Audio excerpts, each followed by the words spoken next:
Čau lidi. Hovorte si prečo koniec? A ja si to hovorím tiež. Rozhodol som sa tak, že urobím si nový účet. Je to preto, lebo koniec. Proste na tomto účte, neviem, ja už na tomto účte proste nemôžem nič robiť. Nemohol by som mať za prvé partnerství, kopíroval som. Hej. Takže mám okopírované tento, nemám na to právo. Takže vôbec som všetky pesničky iba sťahujem a takéto. No takže nemám na to za prvé právo. Hej. Takže už by som nemal partnerství.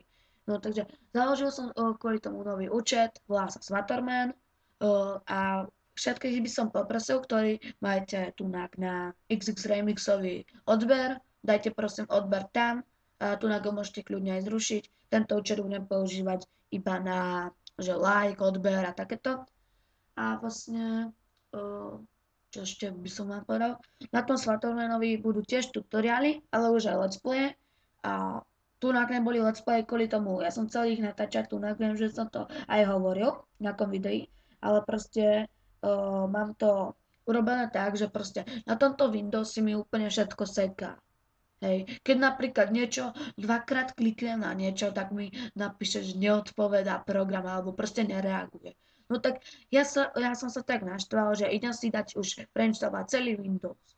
No a keď si ho preinštalujem, tak budem už aj natáčať tie hry, lebo to nemá zmysel dávať nejaké proste, ako hrám nejakú hru a úplne dosekanú. No tak proste som sa takto rozhodol. No a toto by bolo ako úplne všetko, to bola iba taká menšia informačka. Tak čaute, ja vás teda čakám na tom ďalšom účte Svatormanovi.